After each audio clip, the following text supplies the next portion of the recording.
You're listening to the Cantina Cast, your home for thought-provoking Star Wars talk. Join Albert and Chris in breaking down the latest news, trailers, movies, TV shows, games, books, and of course, your favorite characters from a galaxy far, far away. Hello, everyone. Welcome to the Cantina Cast. My name is Albert Padilla, and this is episode 666, a Father's Day special, where tonight we're going to be talking about Sheev Palpatine, everybody's favorite daddy, baddy daddy, as I put in the show notes. And with me is one of our own baddy daddies, Chris. Chris, welcome back to the show, of course. How are you doing, sir? Happy Father's Day to you. Happy Father's Day to you. I'm having a good day. Yeah. Did you get any, you snag any Father's Day loot, Star Wars related by chance? Not a lot, but you can't really see it. But my daughter got me a Darth Vader hanging. Oh, I see something hanging there. Stained glass thing. Yeah, you can't really see it. I'll bring it out another show, but it's a real cool stained glass piece that I need to find something to illuminate it from behind. But for now, I decided to hang it back up here on the wall, just above BB-8's head. Yeah. So that's that. I got that pretty good. We had a good meal and we're good over here. Yeah. Same thing. I got, no, I didn't get that, but I got like the Grogu, Lego set. Nice. The really big one that comes with like the little carrier and all that. Yeah. That was, I have to put that together. I mean, it's just going to go on the stash of Legos. I still haven't put the ghost together. But I got that one and, I don't know, a couple other Star Wars things as well, but it's been a really fun day. I got to go down to San Antonio, visit with my brothers and my dad and family. So, it's been a lot of fun. And, again, what says father better than Sheev Palpatine? So we'll get into all that here in a second. But before we do, how about some shout outs and thank yous to some very special people? Sure. We would like to give a shout out and thank you to our Patreon members, are now part of the tribe members. Krista Martinelli, Will I Am, my girl Paisley. I got a Brad Feeling, Rita Reborn, Jacob H, Josh C, Uncle Leon, Sharkman Dan, Alejandro Jackson A, Daz Davies, Risk Bayless, Danny P, Mike Borda, Dante, aka Utini, and Kat, aka Vader's Girl. Thank you for our now part of the tribe members. Now we'll move on to the Delusions of Grandeur, our highest level on Patreon. We got my guy now. This is Rod Racing, Rob G, Steve C, and my girl Vanessa S. Thank you so much for your support of the Cantina Cast. If you guys are interested, if you're listening here and you're not a Patreon member, you can support us on Patreon by going to cantinacast.com/Patreon or patreon.com/the Cantina Cast. And you can sign up. You don't have to, you could be a free Patreon member or you can choose to donate a monthly, however much you want in the levels that are available. But we would love to have your support there either way. So please support us there. And we'll be eternally grateful. And it allows us to continue to bring you guys this amazing Star Wars content. Yep. No, well said. And I think as far as programming notes, what do we got coming up here? We got a couple shows that we've scheduled already. Yes. So this coming Tuesday, June 23rd, is going to be a Patreon episode, and we're going to cover or break down the first two issues of the Galaxy's Edge Echoes of the Empire comic book series, which is kind of like a companion piece to the changes that we've actually talked about on the show to Galaxy's Edge in Disneyland, incorporating the original trilogy characters. So this is, like I said, this is like a companion comic book series. And the first episode features our favorite Jedi, Luke Skywalker. So be sure to join us on Tuesday, the 23rd for that show. And then coming Sunday, June 28th, we're going to continue on with our breakdown of The Mandalorian and Grogu, and we're going to talk about the Hutts and the Hunters. So join us for that, and so we can break down one more piece of this great movie, The Mandalorian and Grogu.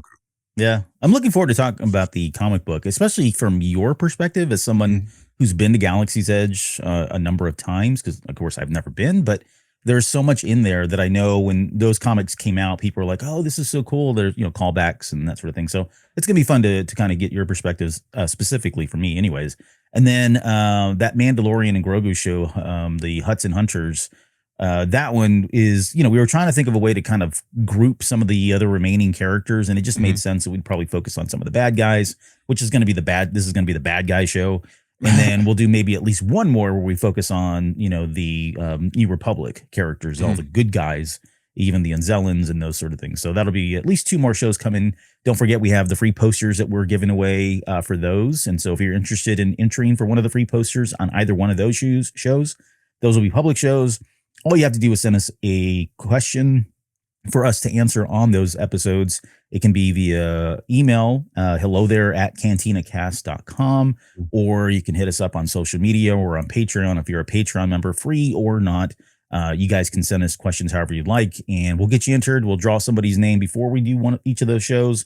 We'll announce a winner, and then we will mail that off in a big safe tube. So congratulations to our winners already, and then hopefully you will get one as well. So, okay, I think that's all the business that we need to cover. And let's talk about Palpatine. Let's talk about fatherhood. It was one of these things where it was like, ooh, episode 666 is coming up, and I definitely want to talk about Palpatine. This was not planned. Like, I was not planning for it to be and land on Father's Day 2026. It was just happenstance. It was the will of the Force, however you want to look at it, but it all kind of just worked out. And so it really kind of changed the angle a little bit because, originally it was just going to be Palpatine. I thought, well, he is a father, right? So why don't we start there? Let's talk about just, I guess, fatherhood in general for Star Wars, as for you personally. And the one thing that I would say is, like, when you think about fathers in Star Wars, Palpatine is like nowhere near the top. And that's not even like Vader for me is up there because he is the father. He was a terrible father, right? I guess ultimately he did the right thing, but he wasn't a good person. Let me say that. I wouldn't say he's a bad father, but he wasn't a good person. But even still, because it was so pivotal with Luke Skywalker, he does rise up to the top when I think about fathers in Star Wars. Palpatine is not up there, and yet he is a father. He, there's plenty of other ones out there, but we'll get into all of that here a little bit with like Dathan and his relationship with him as well. But I guess when you think about like fathers in Star Wars, like who comes to mind? And I guess your thoughts on Palpatine as a father, given that we got that in The Rise of Skywalker. Specifically, we got that in The Shadow of the Sith book by Adam Christopher. Yeah, I think, I've said since day one of being a Star Wars fan, as an adult, I should say. Of course, when I was a kid, it was all about starships and lightsabers. But as an adult, Star Wars is a story about families, and it's a story about family. Right. And so obviously, from an original trilogy perspective, Darth Vader is the looming father figure over the whole trilogy. However, there are other father figures in the original trilogy. If you look at Obi-Wan and how he essentially mentored Luke, he's a father figure. We can't forget Uncle Owen Lars, essentially raising Luke with Beru on Tatooine. He is also a father figure. Then we can go as far as maybe from a certain point of view, Yoda, and how he was a fatherly type figure to not just Luke and training him on Dagobah, but also Obi-Wan back in the days of not the old Republic, but the Republic, I guess. And so then we continue on to Return of the Jedi, where when we first see, the individual that we're going to break down today, aka the Emperor.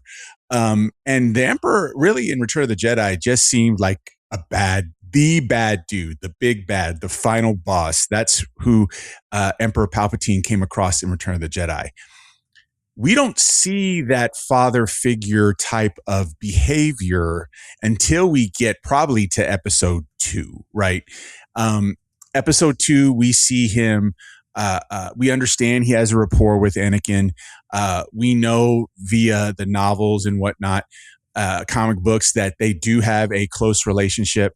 And, Anakin even says in episode 2 that he's looked out for me since I got here.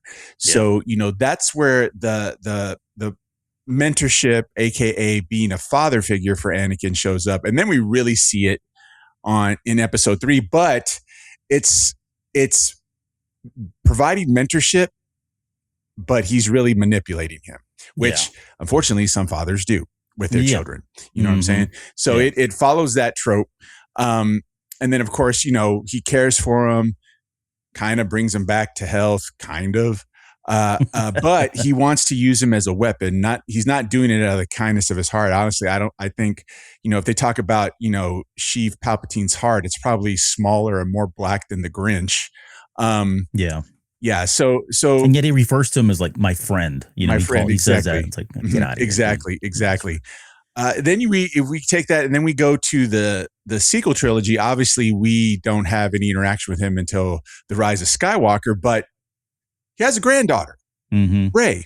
So in turn means he had a child or had a child that, or was a child that was like a clone of him.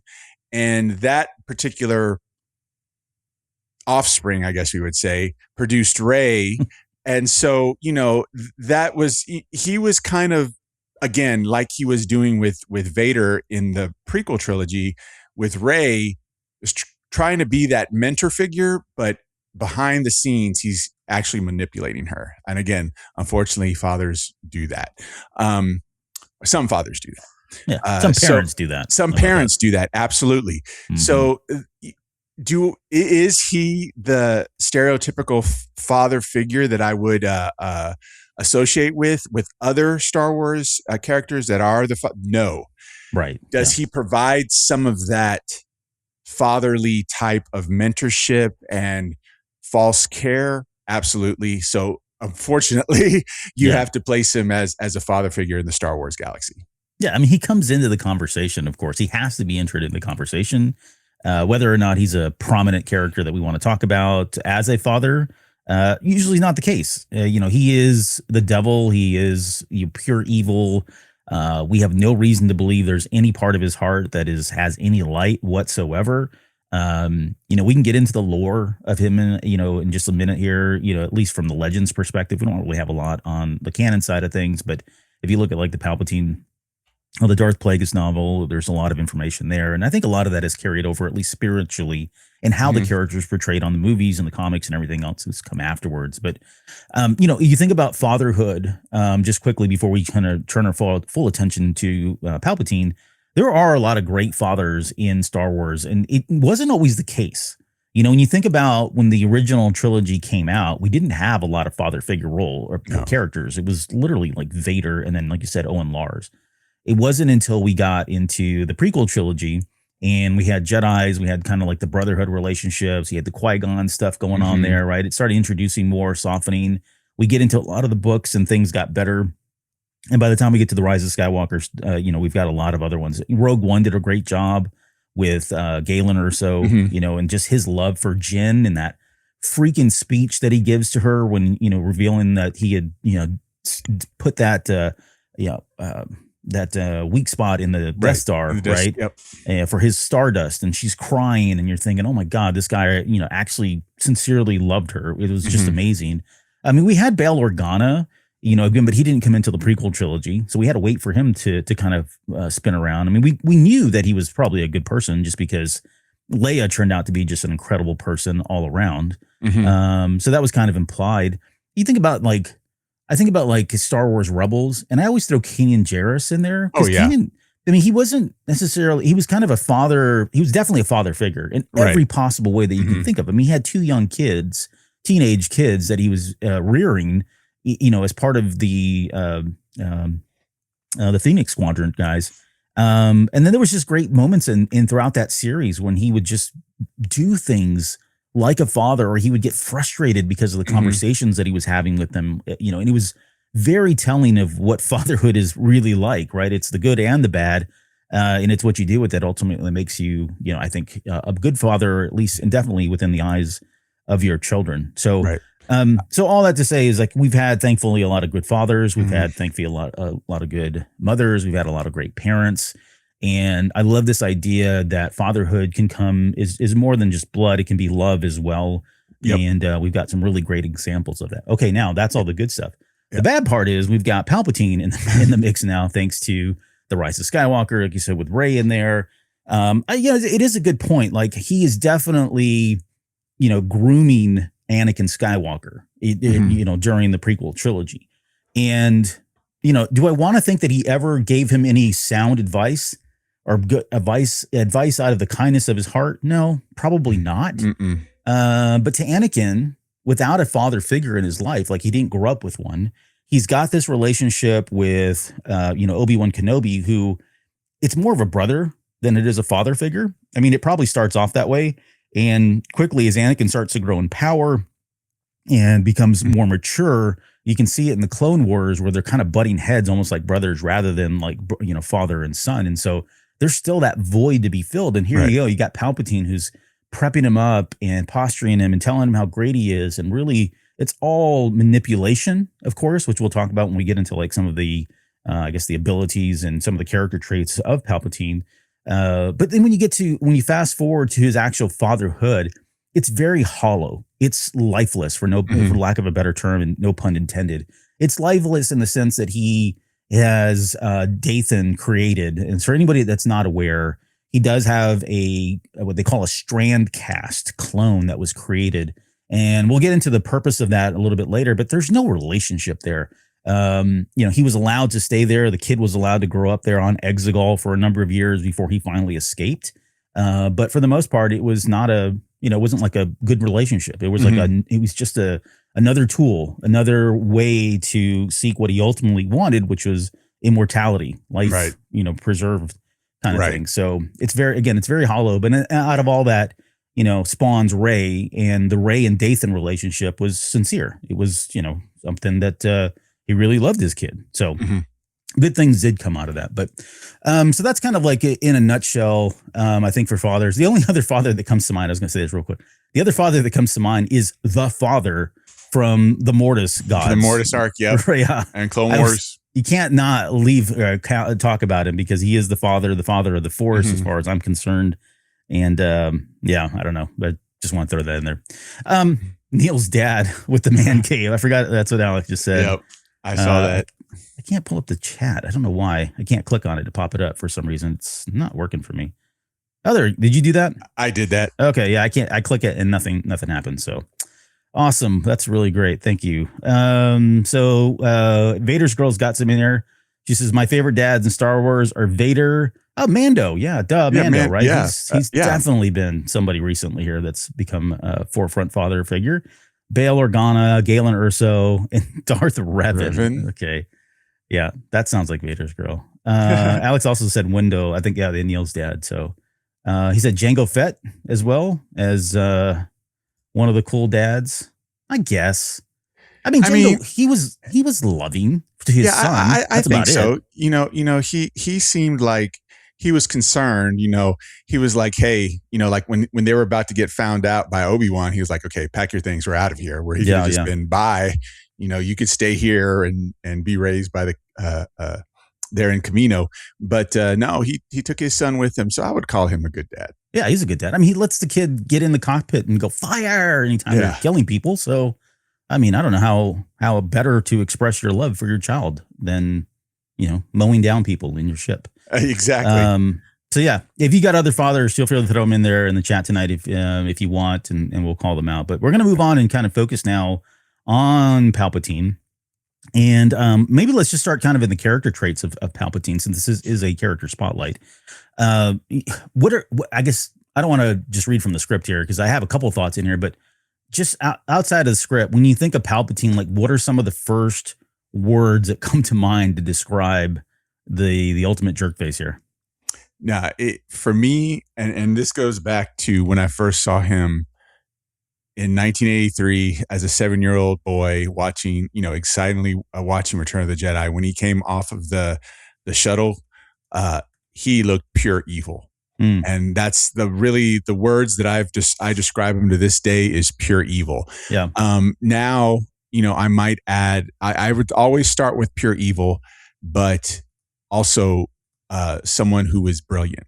I think what we saw, I know a lot of fans were not real happy with the whole political drama, political maneuvering that encompassed the prequels, but I thought it was necessary because it just showed you how intelligent Sheev Palpatine was. And that would be the third word I would use to describe him after pure evil is brilliant.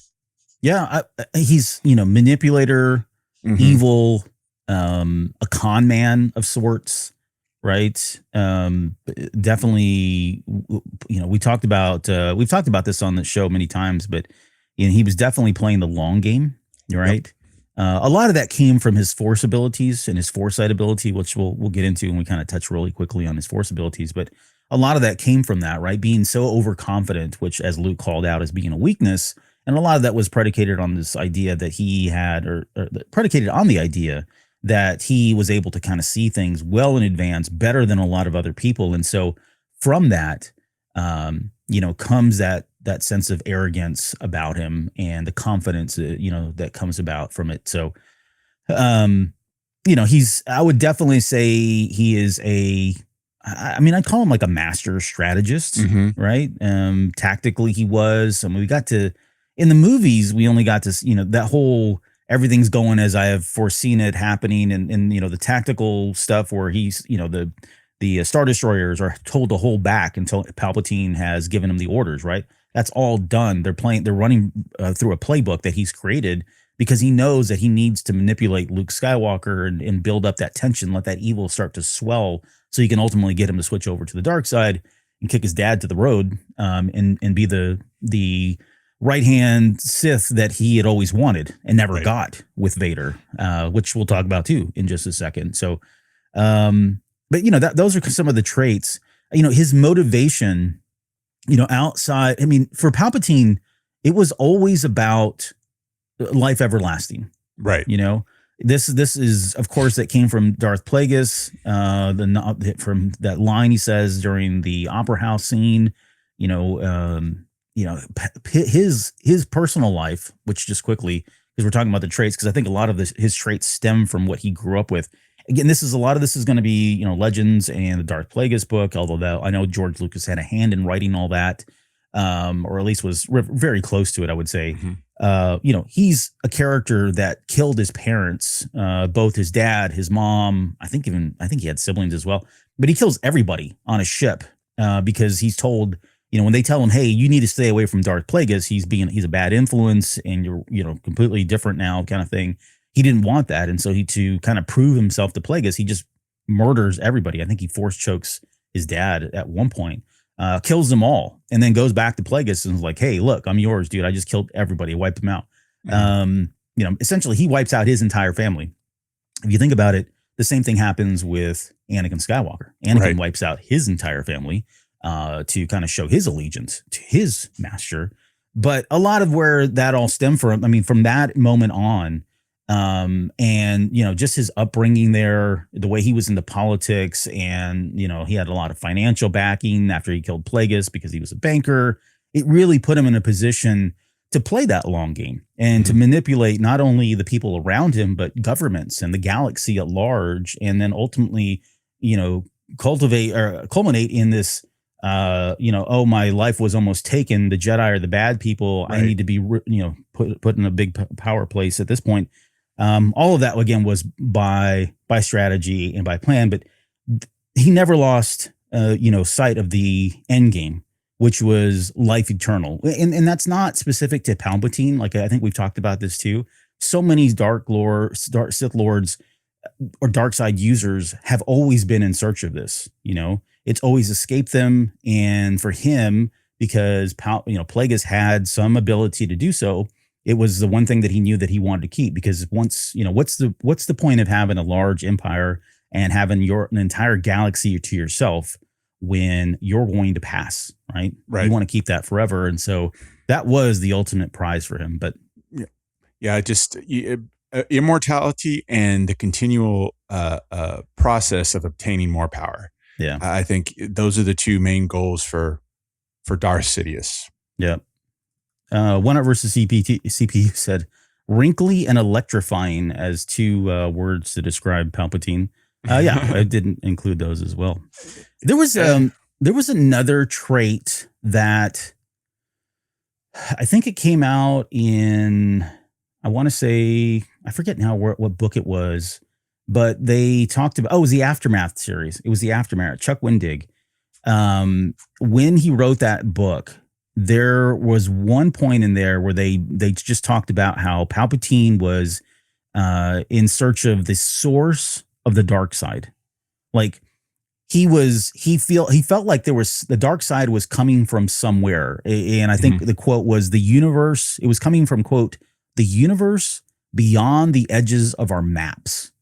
And so he was in search of the true source of the dark side. When you think about that, and you think about like his obsession with like dark magic, like the witches, and then we have that whole thing with the cauldron during Rebels, where he's reaching into the world between worlds. I mean, it was like he had a fixation with like the cult and like dark magics, and just a scholar in terms of the dark, in terms of the Force, really, right? Even beyond that. But he did, at least according to that book, he was in search of this source of the dark side. It was stemming. He could feel it. He could feel that call, and knew that there was some source of dark side out there and that he was in search of it. He never found it. I think for me, in my headcanon, what he was looking for was the Peridia, right? Or the world, the Mortis gods, right? Because he had the son and the daughter. The son was the dark side, Bogan, and you had the daughter, Asha, who, and maybe that's what he was feeling. Maybe he was feeling that out in Peridia or wherever that world existed. But that's how I always interpreted. But I think it's important to acknowledge that he was a collector of things, a collector of knowledge and tomes and artifacts and research and history. We see a lot of that too when you play Battlefront 2, the solo adventure. Luke is going around and he finds this like bunker, and it's just full of artifacts and things that Palpatine has collected. And he continued to do that after the fall of the Jedi. So I think a lot of that too is really, I mean, it's a really great trait because, he was so dedicated to it, and he ended up using a lot of that stuff. It wasn't just because, I don't know, he wanted to have it. Right. He was trying to better himself and become more powerful, as powerful than anyone else, had ever existed before him.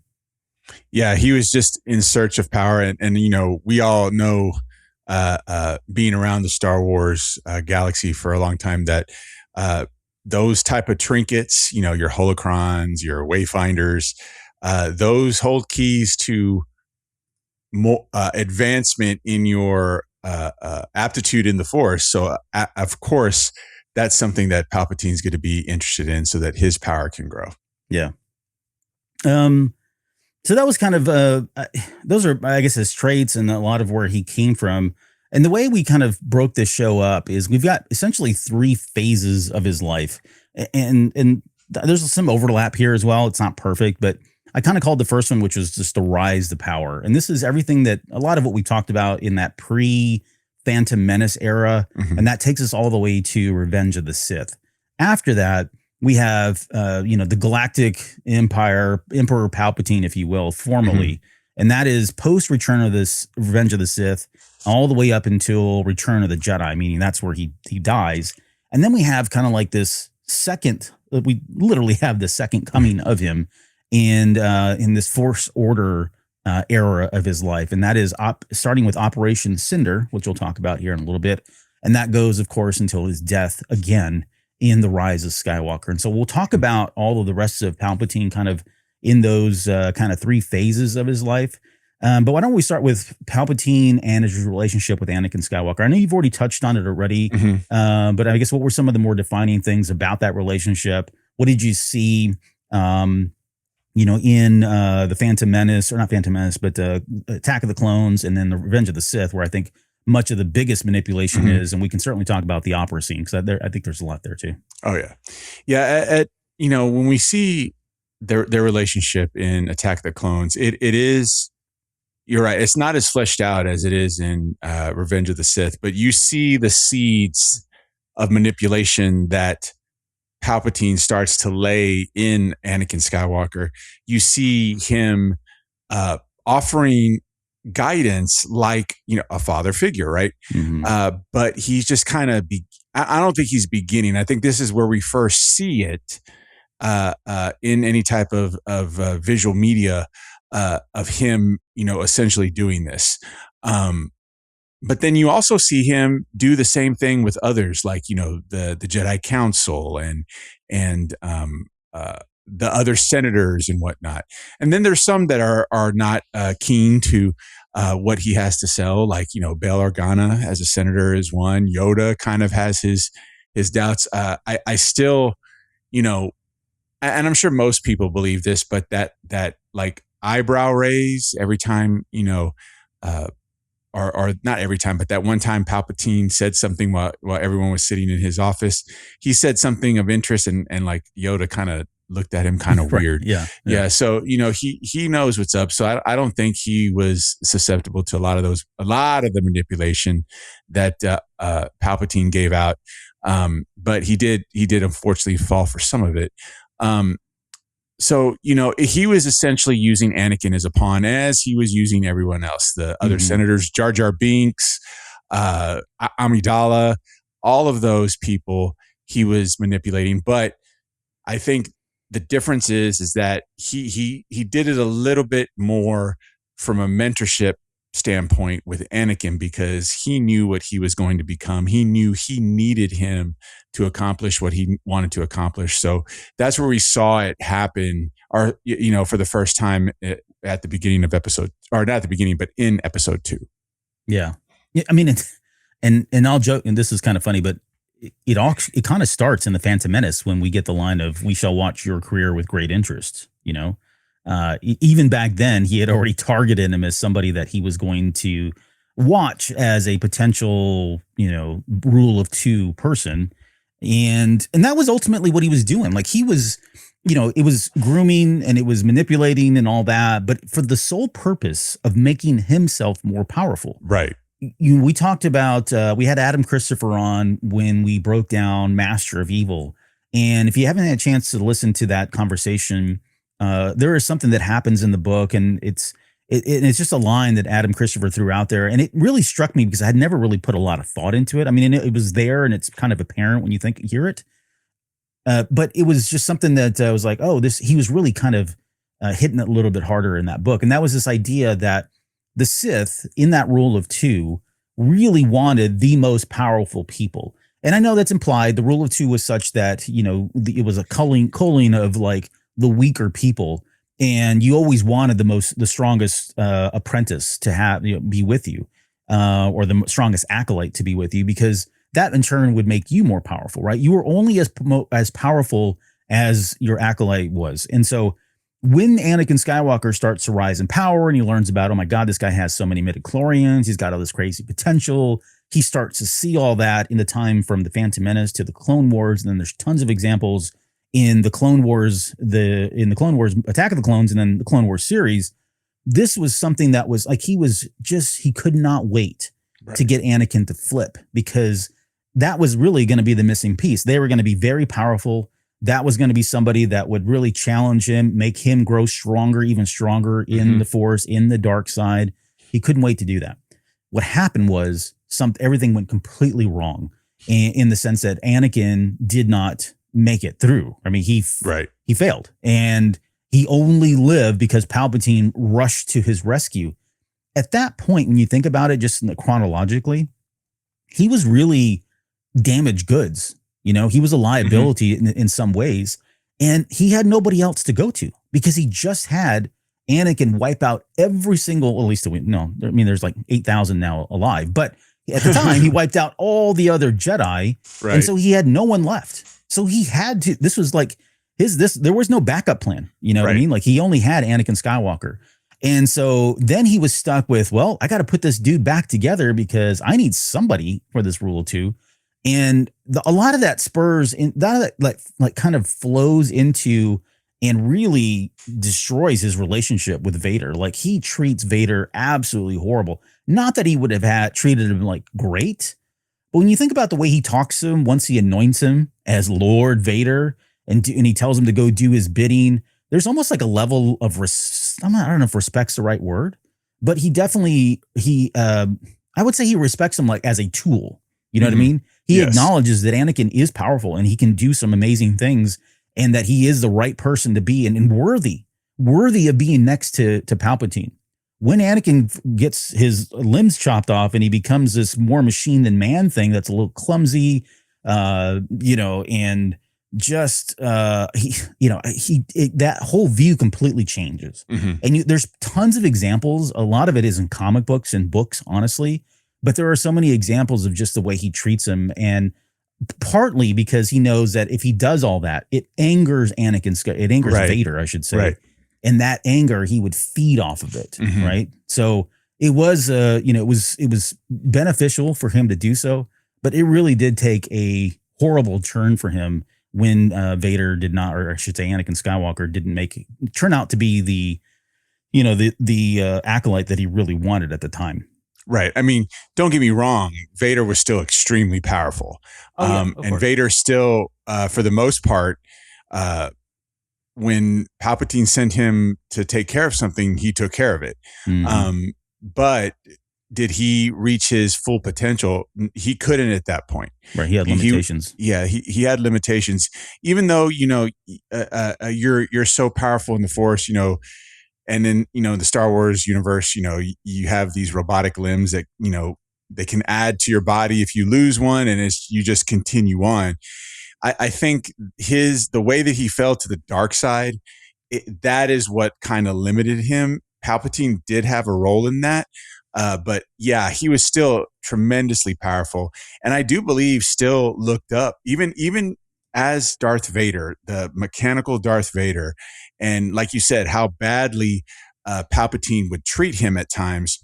He still looked up to him as a father figure or a mentor type figure, even though we've read in certain comics, he was thinking of ways to kind of like try to overthrow him. Even we could even go all the way back to episode 3 where he's pleading with Padme to like, hey, stay with me. We'll make things the way they want. I can overthrow the Emperor. Yeah, exactly. He tells Luke that, together we can overthrow the Emperor. We know that's on his mind, but even so, he still looks up to Palpatine. Yep. Yeah.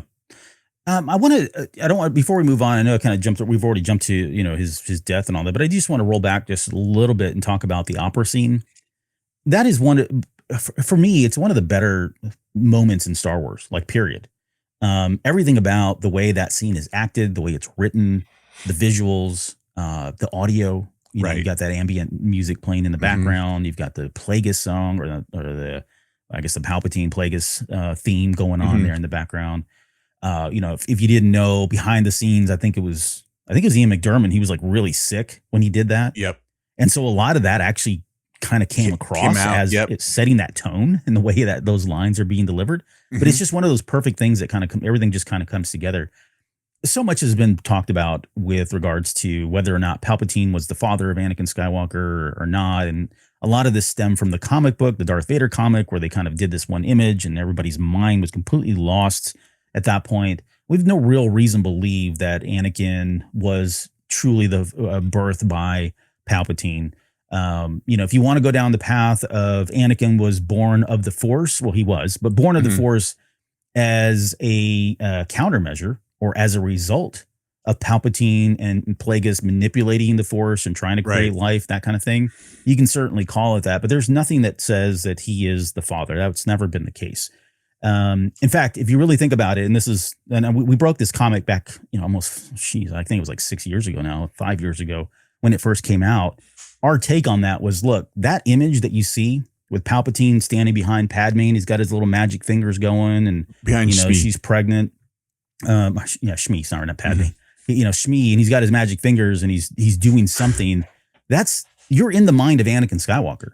In that whole panel, and throughout all that comic book, you're in the mindset of Anakin Skywalker, and when he's thinking about the things that scare him, that is one of the things that frightens him. Right? It's not a confirmation. It's just that he's thinking about there's all kinds of other stuff on that panel. There's other things. It's not just that. But his worry is that what if he is my father? Like, what if he did create me, kind of thing. That's what Charles Soule was trying to get across there. Anyways, I do want to talk about that opera scene though, because that, and plus you think about the visuals of what looks to be like an embryo in life being created. Exactly. Yes, exactly. I've been saying that for over 20 years now. Right. And everyone's just saying, no, that it's just balls of water. And no, they're jumping between the two, like a Cirque du Soleil thing. No, there's symbolism there. Yes. There really is. There really is symbolism. Yeah. But that is like one of, that is the ultimate move that he makes to finally get Anakin to cross over, because he knows how much he cares about Padme. He throws this idea out there about being able to maybe even keep people alive, right? Because Anakin's already had the visions of Padme dying. And so that's really what entices him and allows him to finally give him the line of, not from a Jedi. Right. You can't learn those things, kind of thing. So, but I guess, I don't know, your thoughts real quick on the opera scene, the manipulation that happens there. And I guess anything else you want to add to that before we move on? So first of all, I think that is arguably the best scene in the entire prequel trilogy. Oh, wow. From how it's written to the importance to the story to how it's acted, I thought it was the best. I think it is the best. In my heart, I know it is the best. And also, I believe that from that moment on, Anakin knows he's Darth Sidious, but he's in denial. I believe that's a hot take. He knows, that he's in denial. He waits for Palpatine to admit it before he's like, okay, crap, I need to go get some backup. Right, But I think from that point on, he's in denial because, yes, I'm going to assume, even here in the real world, most of our elected officials are like highly educated. They come from Harvard and Yale and they're, Oxford, Ivy Leagues, Ivy League and all that stuff. So and since Lucas essentially took aspects of the real world and put it in Star Wars, I mean, it's all over the place, especially politically. You would assume that their elected officials are the same. So, I have no doubt that Palpatine is very well educated, very well read.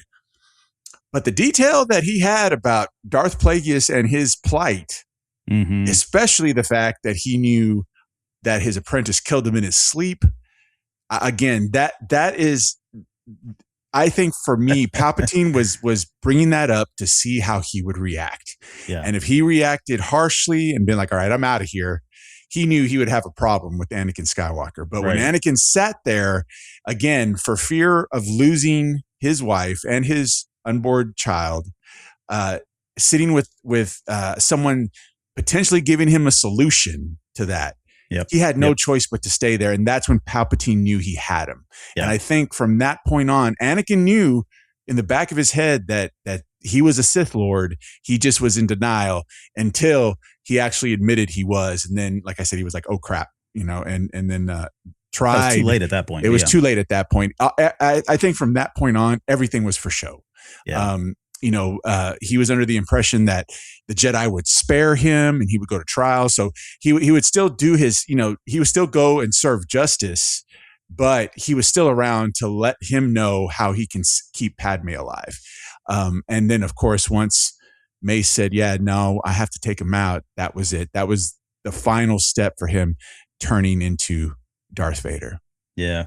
I like that take. I hadn't really heard that one before. And I and if you think about it now, I'm like, oh yeah, the way Anakin looks at him when he's like, he's kind of got his head turned like, wait a second, something's not right here. Right. Exactly. It's like, how would you know, for as educated as he could potentially have been, again, I haven't seen anything, I haven't read anything that even speaks about his upbringing and his education. But again, just assuming he's a high ranking politician, the majority of them are well educated from, highly regarded institutions.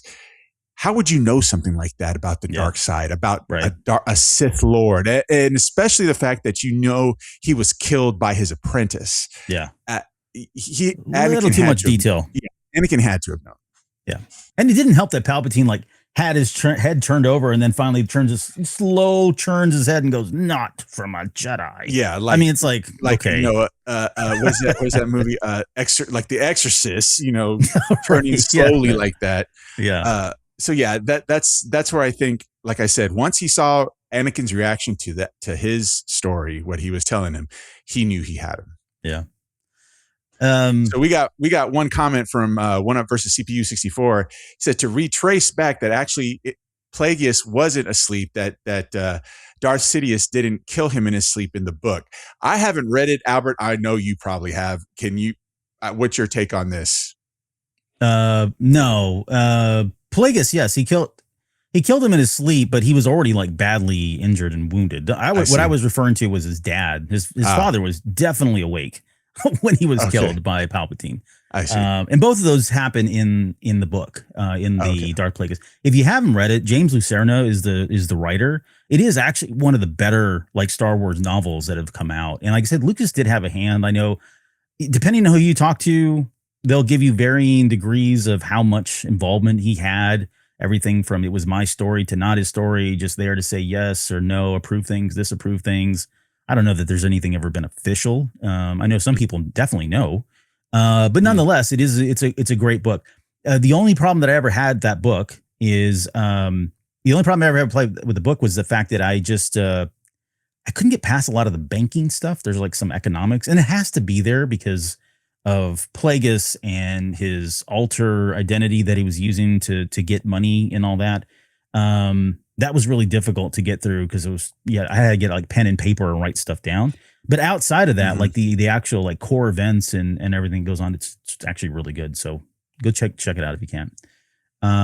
Yes, he poisoned him. I can't click on the comics, so you can throw them up there. Okay, so let's so that's kind of there's only one more thing I want to talk about, and this is just I want to talk about his force abilities. I would say force powers, but his force abilities, just to kind of touch on it. Like I've always really liked his combat style. It's a very unique style. It's in the Revenge of the Sith, it's muted a lot because in that fight that he has with Mace Windu, there's a lot of close-up shots, and I think we've talked about this. I mean, my sense is they just couldn't get the choreography to speed up the way they wanted to, or maybe it was meant to be more methodical, but there were way too many close-up shots of that fight scene. And it was great because you got to see, Mace Windu's face and you got to see Sheev's face a lot, but it didn't really give us kind of any kind of scale in terms of how big that fight was. In the book, it does. Like, by the way, Matt Stover's Revenge of the Sith novelization is great, and it gets into more detail there. But I like the Clone Wars and his ability, the way he fights in the Clone Wars. Like that is very unique. His combat style, he's always upright. His weapons are always kind of down at times. It's very like, it's almost it is manipulative. Like he really lulls you into thinking that he doesn't have his guard up, and he's absolutely evil. Like, I mean, the one that really comes to mind, of course, is when he does kill Savage Press in front of Maul. And that whole battle while he's fighting both of those is a great battle. But I think the takeaway from all of this is that Palpatine was somebody, when you talk about like the most powerful Force users that have ever lived, he is up there. Like, don't get me wrong, he's way up there because of his Force abilities, his midichlorian count. I don't know, we don't have any official record of that, but just what he was able to do, which we're going to get into here. But then you talk about, not only did he have like the non-combative Force abilities, but he had the skills and the prowess to use lightsabers, not just one, but dual wield them at that. I mean, he's way up there. Like, he's up there with the Mace Windus and the who was the other one? Infila, which was one of the Jedi trainer from the comic book. He's like up there with the best of the best when it comes to using lightsabers. Yeah, and there have been some talk about that the duel in Revenge of the Sith between Mace Windu and Sidious is Mace was that good of a swordsman, and I don't remember the style that a Mace Windu practices with a lightsaber. I know it's Vapid. Vapad. It's Legends like too, by the way. But yeah, exactly. But people still swear it's real, so we'll run with it. But it's that style that like teeters you on the fine line of falling to the dark side or not. But that style is very methodical, very like it's like a slow developing football play. He has his fights mentally choreographed and knows where every parry and every slash is going to come from. In turn, he moves. His strikes are deadly, but he moves a little slower because he puts more thought into the strikes. And that's where I've read that, that's why their duel was kind of unimpressive, because there was to show that Mace's style kind of overtook what Palpatine was trying to do. Okay, I can see that. It's definitely less performative than the other ones, right? And then, I saw Ian McDermott, a week ago from today over at SpaceCon in San Antonio, and he had a panel there. He didn't say it there, but I've seen him say in previous panels that he would quote Christopher Lee when he would talk about that particular lightsaber duel with Samuel L. Jackson. He's like, my mind knew where to go, but my body couldn't do it. Yeah. And that's what Christopher Lee said about playing Dooku and dueling, Ewan McGregor and Hayden Christensen on both episode 2 and episode 3 is that, if I could go a half step slower, I could make those moves and they wouldn't have to bring in a stunt double.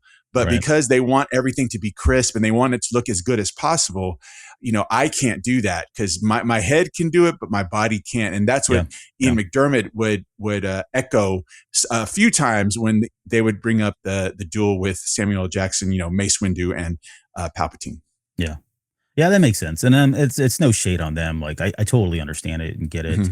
I think they've done it, like I said, in Clone Wars. Same thing with Dooku. I mean, he's had some incredible fights. And by the way, I threw it in the comments too. I meant to throw Dooku in there when I talk about like the greatest lightsaber duelists. Although we've got some now from the High Republic that were really good too. But at least in the prequel, OT, and sequel trilogies, those guys are definitely up there. I mean, it would make sense that Dooku, of course, would be a really good one considering his master was Palpatine, or at least he learned from Palpatine. And you know what?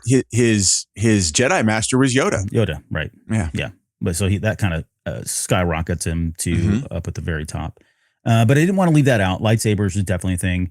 His Force lightning, I think, is probably it's almost kind of like his signature move. Signature Force ability. Yeah, I would agree. I mean, we see it in, of course, for the first time in Return of the Jedi.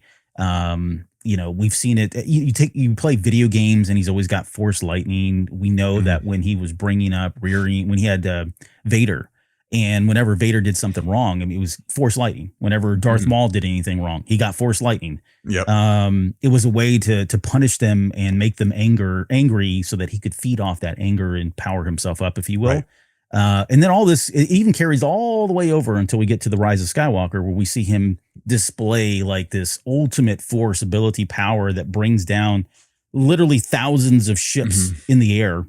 Yep. Right. So, and then we got, it was, if you think about like the character traits or some of the abilities that were inherited from Palpatine through Rey, she got that moment where she used Force lightning too. You know what I mean? So it's kind of like it is in the family, it's in his genes, if you will, but definitely one of his more signature abilities. And I think I can't, outside of that and like the foresight, being able to see things before they happen, those are probably his two biggest abilities and two great ones, honestly. Probably the second one more than the first. But I would say another ability that he had was the ability to cloud the Jedi's foresight of their own.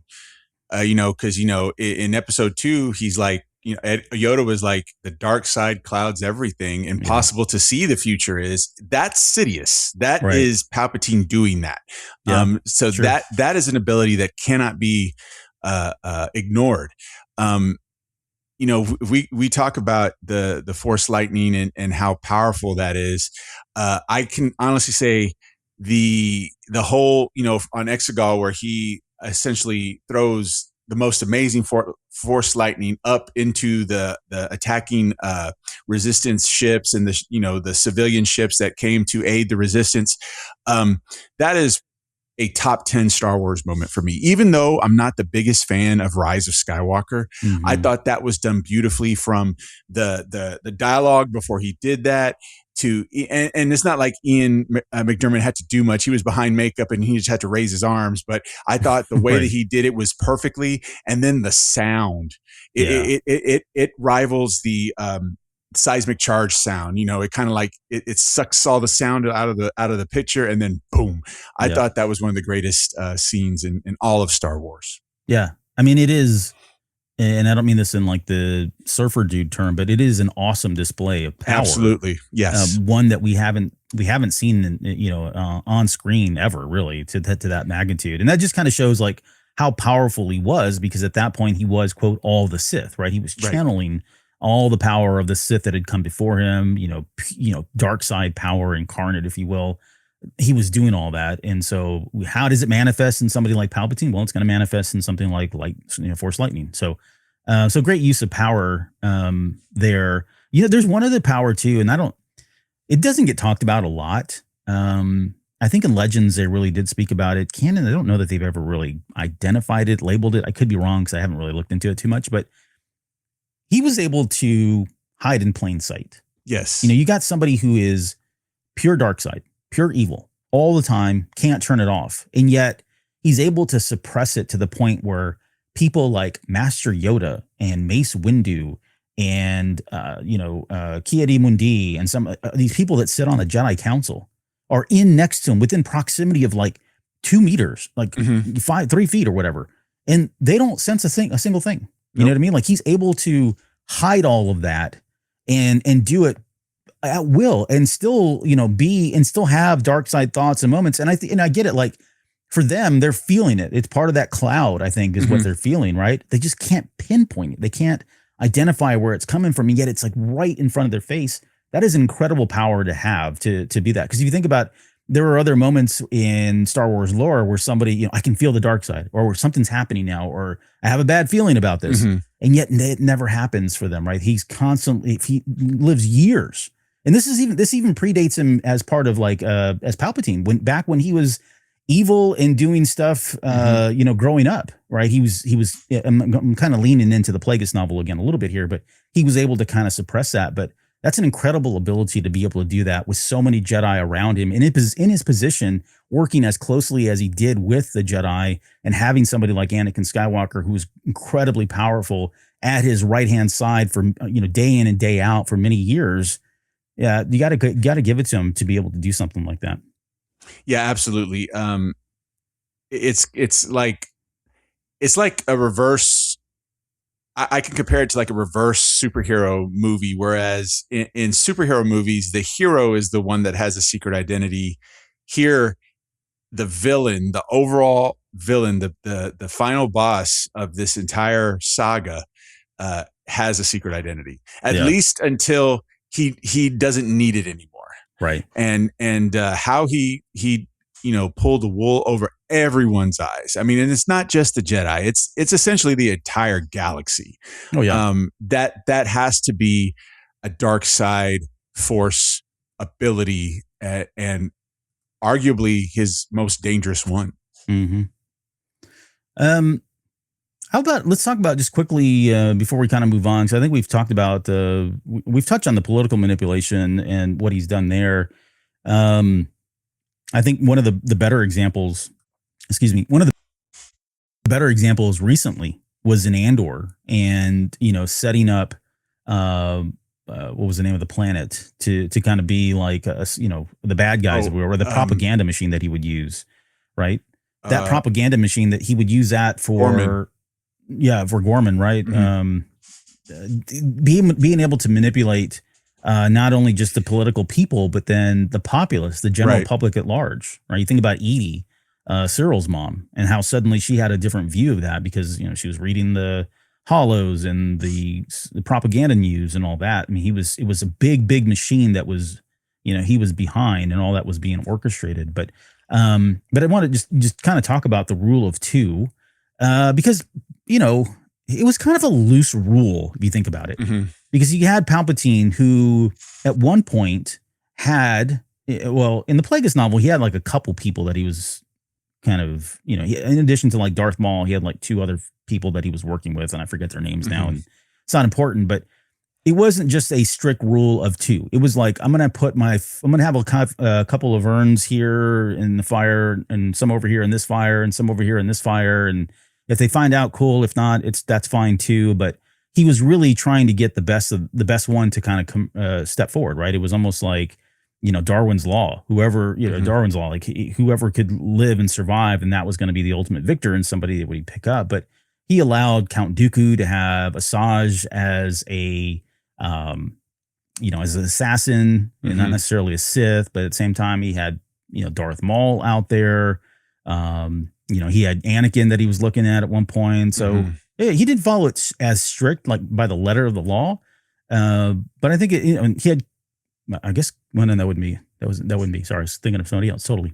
But I guess anything you want to add to the rule of two, I guess, in the way he interpreted or used it. I think I agree with you. I think he probably used it. He followed that rule very loosely, but I do believe he stayed true to what that rule was that there were only two. Yeah. The intent and purpose of that rule was for two Sith Lords at a time, a master and apprentice. And in all Star Wars, it's always been that. I mean, yes, we can go back to, Darth Sidious and Darth Tyrannus. Then we bring in Asajj Ventress, but she was never anointed a Sith. Right. You know what I mean? She was just a Sith acolyte, if you want to call them that. I think she was a Sith assassin was her title back when she first came out. Yeah. So not a true Sith Lord. And then we look at post Revenge of the Sith, the empires in power. How many Inquisitors have we had? And they're not there. They practice in the dark side. They all have red lightsabers and they're all hunting Jedi, but they're not Sith Lords. So I think that's where he kind of bends the rule. Is like, okay, there's only two Sith Lords, but we can have these dark side Force users still do our bidding and be, dangerous tools for us to take care of stuff that we really don't want to get our hands messy in. Do you think if any one of those had ever like bubbled up to the surface, like being really powerful, do you think he would have said, okay, it's time to switch? Like, Vader, you were great, but I've got this person over here. I don't know, the Grand Inquisitor, let's just say, some out there. If he suddenly became, rose to power, became more stronger, do you think he would have like dropped Vader and chose him in favor of him? I think he would, honestly, but that's just me. I mean, if there was a situation where the Grand Inquisitor could take out Vader, Palpatine would have orchestrated a situation where he would give him the opportunity to prove that. I think that's the type of manipulator Palpatine is. And he wasn't going to just say, okay, I'm going to kick Vader to the curb and then just bring in the Grand Inquisitor as the next Sith Lord and my apprentice. I think he would have set up a situation to have those two come into conflict, have them battle it out, and whoever is the victor is the one who remains. Yeah. Do you think he ever wanted or had an eye on Ezra? That's a good question. Because he knew who Ezra was. He was trying to manipulate Ezra in that final season? The final season. Potentially, I think it could have been a situation where he's like, okay, this guy has the potential to rise, and he sensed what Darth Maul sensed in him, that there is a little bit of anger and fear in him, which could, similar to what Maul is doing now with Devin in Maul Shadow Lord, trying to manipulate the little pieces of what it takes to be part of the dark side and cause them to grow. I don't see Ezra as an all-powerful Jedi. I think he will be a great Jedi by the time we're said and done with his character, but a shout out to Iman and Fadi. I think Ezra in itself, I don't think he would have risen to that level of Jedi to where Palpatine would have taken notice and said, okay, he could be a potential replacement for my apprentice. Okay. So he was really just manipulating him. You think he was just manipulating him, using him for the purpose of the world between worlds more Correct. than anything else? I believe so. Yeah. Okay. That's fair. And I don't disagree. Like, as much as there were times during Rebels that I thought, okay, is he going to like try to get him to come over and all that? And of course, none of that ever happened. But I think if he had that, if he saw that in him, he probably would have taken advantage of it. Like I said, because for him, Vader was a liability. Like, he wasn't, you're right. Like, he was super powerful and he did everything, Palpatine had asked, but he was on a respirator at times. And, he was tired all the time. And he was always in his back to tank when he should be out doing something bad. Exactly. He was lounging in his big, humongous castle on Mustafar. Sulking because his wife was dead. Boo hoo hoo. Get over it, dude. Yeah, get over it. You killed her. You killed her, right? So, all right.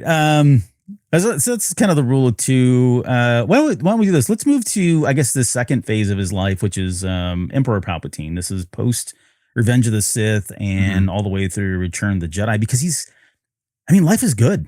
Life is good. Like he's like in charge of the whole. He's got the whole galaxy, under his fist and in his hand, and there's just this ocean for him. The only thing I could say is that obviously we don't see him have to come out, at least, and I'm saying from a actual visual media perspective, we don't see him have to come out and do anything until Return of the Jedi to deal with Luke.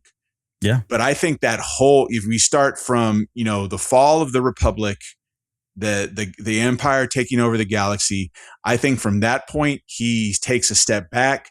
He shows up for the Senate meetings and then takes a step back, and he's just playing the pieces behind the scenes, using the brilliance that I was talking about earlier for the majority of that whole period of time. I know there was a story, and correct me if I'm wrong, if this isn't a canon story, if it's still a legend story, but there was a story where like Vader and Palpatine got marooned on a planet with like a bunch of dangerous animals or something like that, and they had to fight, and he had to help Vader fight his way through. Yeah, that was that was Legends. That was Legends. Okay. Yeah, I wasn't sure. Is it Sith Lord?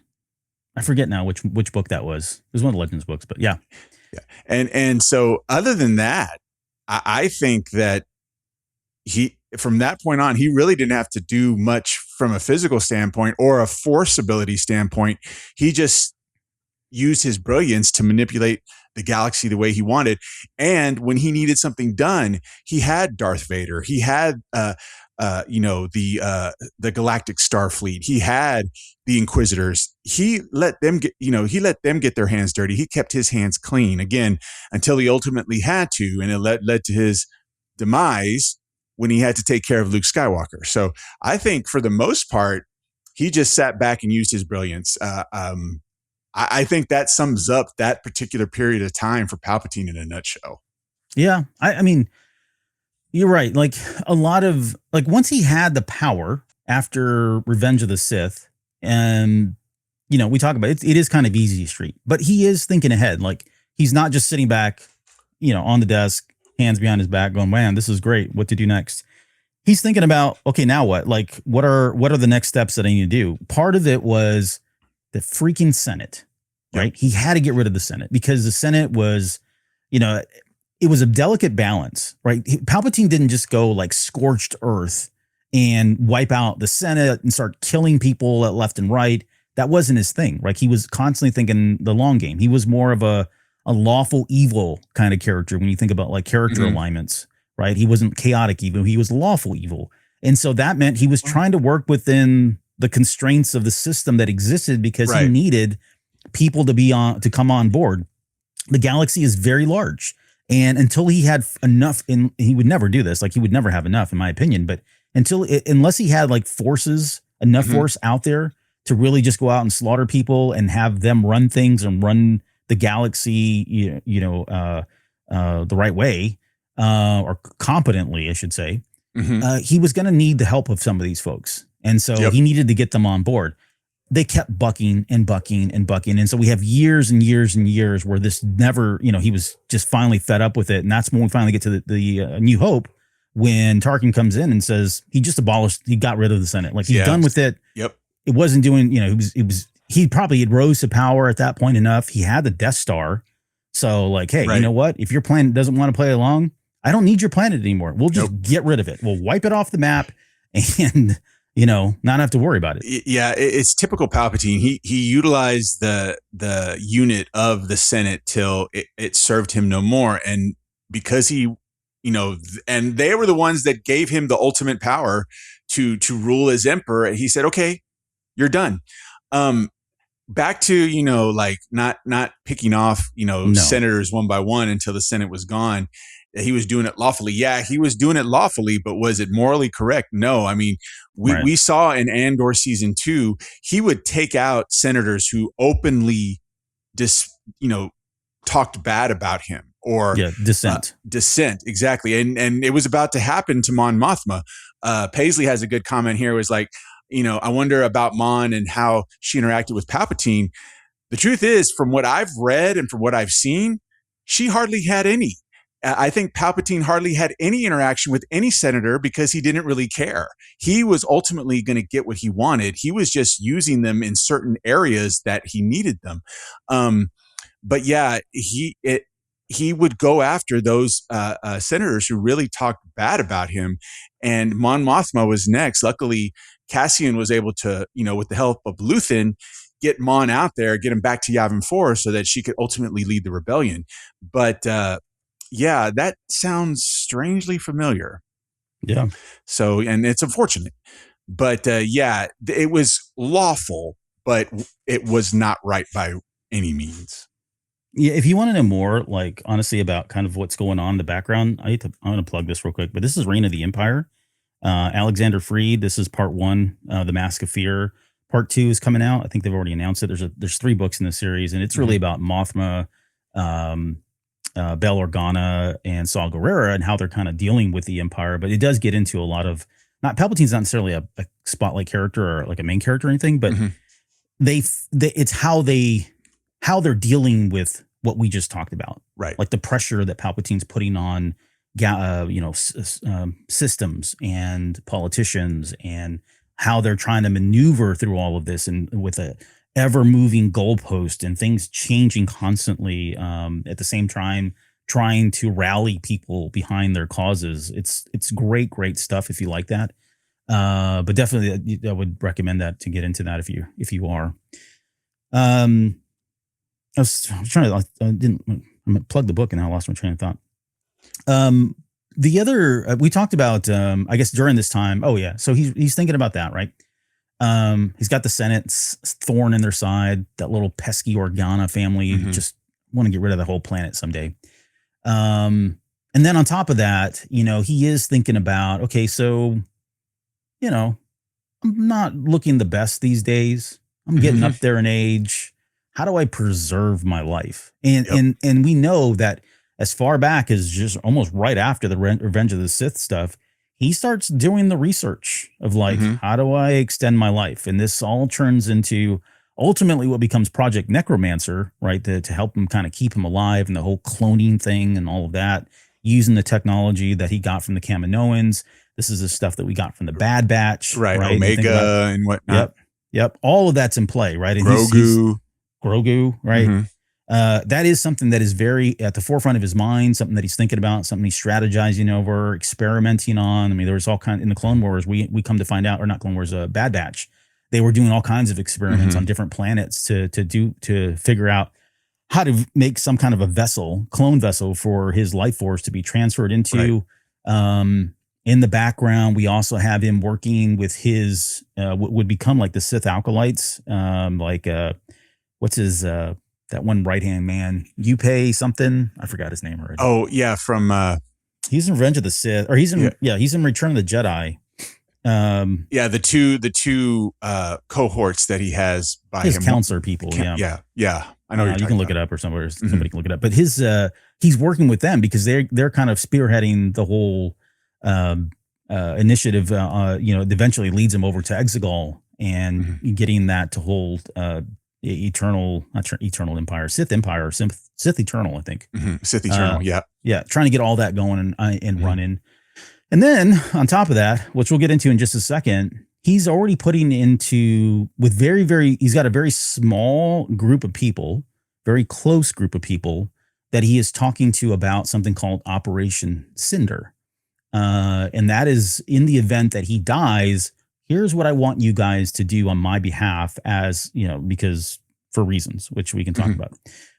So we'll get into that in just a second. But he's got a pretty good run here. Like there's no really opposing force until that freaking Skywalker kid shows up and blows up his Death Star, and then everything changes. Right? Exactly. I mean, his whole world's turned upside down in a matter of just a year and a half, and to the point where he dies in Revenge of the Sith or Return of the Jedi.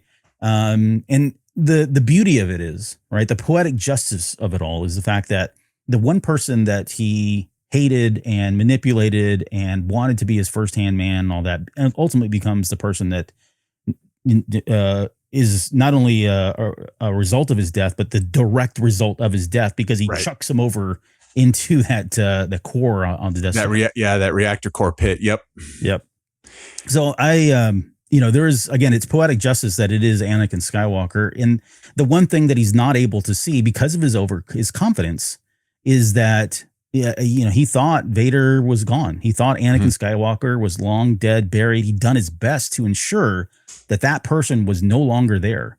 And up until Luke Skywalker came out, there are very few instances outside of his own personal time, Vader's personal time, where Anakin just didn't exist. Like when he was out doing the Vader stuff, he was Vader. He was killing people, choking people, didn't care what it was. Think about like the Kenobi series. I mean, he's killing that poor child in the middle of the street and dragging him with the Force or whatever he was doing to that one kid.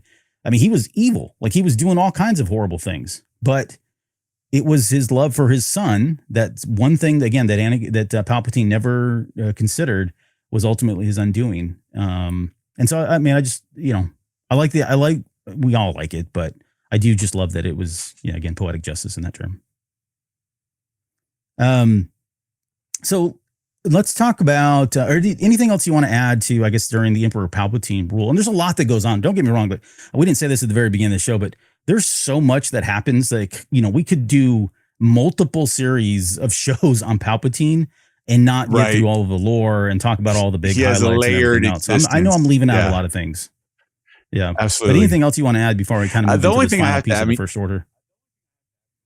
Yeah, the only thing that I would have to add, I mean, you hit to close the book on that particular area of Palpatine leading to his death and Return of the Jedi. You hit all the talking points that I would have said. What I want to say is Lucasfilm, Dave Filoni, we need a Project Necromancer fleshed out. We've gotten the high level explanations, but let's get something to flesh this out, because it's kind of after the end of Bad Batch, it's kind of been like left there. And I want to see the details of what this freaking project is. I know the overarching goal of it was to essentially be able to create host or clone Palpatine to keep him alive forever. But I want to know the details, what had to be gathered to do this, what scientists work on it to try to get this going. And we know science and scientists play a big part in a lot of what the Empire likes to do to create tools of power, like Galen Erso and the Death Star. So I that's the only thing I have to say is I want to see that whole part of the storyline fleshed out a little bit more. Yeah, and I think there's room to. Like, it feels like there is some bandwidth there for them to do it. I mean, it's very intriguing in terms of what Project Cinder is, what ultimately Project Necromancer is. We got pieces of it even in the Ahsoka series. It's still going on there. So yeah, I'm with you. Like, I'd love to see more of that happen, and whether they do that on television, on screen, comic book, whatever it is, I don't care. They've certainly teased us enough about it, and with not a lot of details. And my take is that because they've not given us details, knowing Filoni, he's chiming it. Like, he's planning this out. We probably will get more details. I'm just not sure how it plays into kind of the overall Filoni-verse and what we've got on the roadmap, because right now we don't really have a roadmap. So yeah, we don't. Yeah. That's exactly right. Okay, so let's talk about his, his final phase of life, where, he dies officially. And at that point, when he dies, his soul, his essence, that spirit or whatever you see come out of that core reactor, then takes off and heads out to Exegol. Because at this point, he has found Exegol. He's got people out there doing research. On Exegol, there was a Sith Lord named Darth Noctis, which I think Lauren and I covered. It's a short story that came out from Cabin Scott a while back, but we did cover it. And Darth Noctis, and this is canon, was doing the same thing. Like she was in search of life eternal. I won't spoil the story. If you have a chance to read it, please read it. It's a great, great little short story. I think it's George Mann and Cabin Scott that write it. But anyways, we do learn that on Exegol, there is like a lab. There were other previous Sith Lords that just through their research all went to Exegol. So like all roads lead to Exegol in terms of like where you need to go to, prolong your life. And so ultimately Palpatine gets led there, and so his whole soul transfers over, his essence transfers over into Exegol, and it goes into these strand cast bodies that because he's so powerful, his body's kind of decaying rapidly. And so they have to create another one. They move him to the other one. And a lot of this is not like official. Like we there's probably some assumptions that we make based on what we've read. But nonetheless, he's there. And while he's there, this is where he finally gives birth to his son and and don't get me wrong, there's no mom, right? It's like all done through cloning. Most of the clones that they create don't live and die immediately, but there is one that actually lives, and this is the character named Dathan, which he names. This kid's alive. He's not able to. He has no force abilities. Like they understand, like through the science of it all, the cloning of it all, they come to realize that, okay, yes, Dathan is a clone of Palpatine. He is a strand cast. He is a host that we could move the force into, but he has no force potential, right? There's nothing that would make us believe that if we did that, Palpatine would retain his force abilities. And so really he's a bad batch, like it didn't work. Right. But for whatever reason, and this is the most intriguing thing for me about that, Adam Christopher's book, for whatever reason, Palpatine decides to keep him around. And if you want to be cynical, then the reason's because we have a story for Rey.